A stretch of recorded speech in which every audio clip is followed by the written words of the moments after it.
friends, today we will do a fun experiment with colorful candies and water. Hello Sandy. Hello Mom. Are you ready? Yes. Yes. First, we put the candies around the plate. In this experiment, you will watch the candy melt, see the colors move into the water, and enjoy rainbow colors appearing right in front of you. Slowly pour water into the middle of plate, okay? Sandy pour the water in the middle.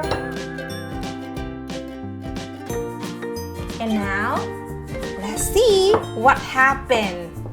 Wait, let me see what happened. Yeah.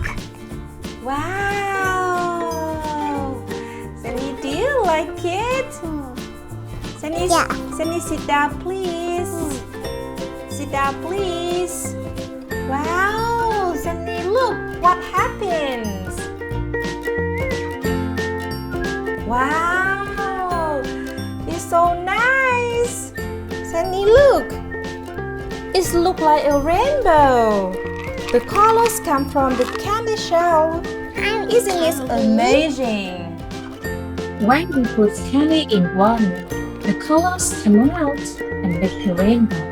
The candy melts and the colors spread in the water. It shows up how colors can move and mix together. It is fun and beautiful to watch.